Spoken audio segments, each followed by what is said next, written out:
Patuloy na nagpapagaling sa ospital ang mga nasugatang biktima ng pagsabog sa Rojas Night Market sa Davao City. Isang resolusyon ang inihain ng Davao City Council para sa mahigit 4 na milyong pisong pondong tulong sa mga biktima.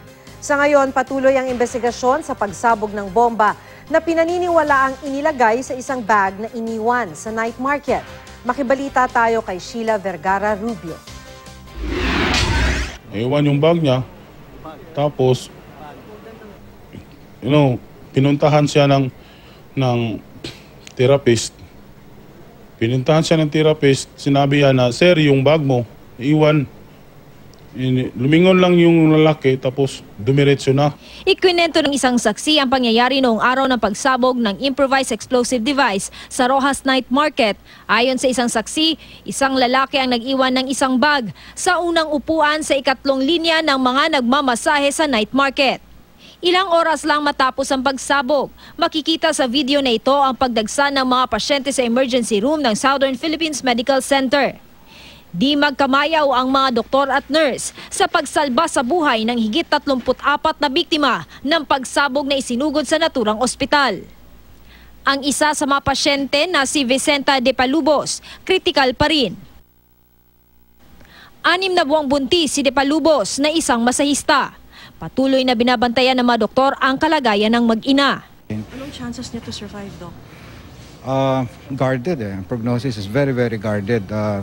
Very unpredictable because this is a brain injury. Tapos namamaga yung utak niya and anything can happen. Kaya niyo bang buhayan yung baby? No, I don't think. 6 months is very hard. Mahirap ata. It's so hard. Galit pa rin ang mag-asawang Roy at Melinda sa sinapit ng kanilang 2 anak na nag-aaral sa Davao. Nagpamasahe lang daw ang kanilang mga anak sa lugar. Pero nang nangyari ang pagsabog, tinamaan ng shrapnel sa spine ang anak nilang si Princess, habang nagkabali naman ang paa ng kuya niyang si Steven. Masdan yung ginawa niyo sa mga anak ko. Ano bang kasalanan namin? Ha?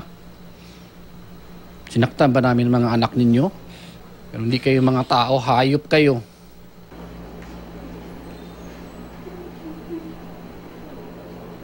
Bangungot naman daw na maituturing ni Dennis Larida ang pagkasawi ng mag-ina niyang sina Melanie at 12 taong gulang na si Daniel Josh. Kasama ang 2 sa 14 na namatay sa pagsabog ng bomba sa Davao City nitong Biyernes. Ayon kay Dennis, nagpamasahe ang kanyang asawa pagkatapos nilang mamasyal kasama ang nag-iisa nilang anak noong gabi ng insidente. Ang labi ng ilan sa mga biktima isinailalim na sa autopsy. Sabi ng medical legal na si Dr. Danilo Ledesma, ang biktimang si SPO1 J. Adremesin ang nagtamo ng pinakamaraming sugat. Bagamat kaunti lang ang metal na nakuha sa katawan ni Adremesin, marami raw nakuhang puldido o mga material sa paggawa ng kaldero at mga plastik mula sa mga silya. Matapos ang karumaldumal na insidente, patuloy na ibinabalik ng mga residente ang sigla ng Rojas Night Market. Patuloy rin ang pagtirik ng mga kandila at pag-aalay ng mga bulaklak para sa mga biktima ng pagsabog sa isang memorial doon. Ang ilang individual nag-alok ng yakap sa mga lalapit. Sa gugma, meaning one with love. No? So we wanted to uplift their spirit after that fateful day. Nakakagaan po ng loob. Kasi concerned din kayo sa amin, sa mga tao. So pinapakita din ninyo sa lahat ng tao nga mahal ninyo sila. Still moving yapon man, move on lang. Hindi naman tayo matakot sa kanila kung ano. Sheila Vergara Rubio, Nagbabalita, Pilipinas.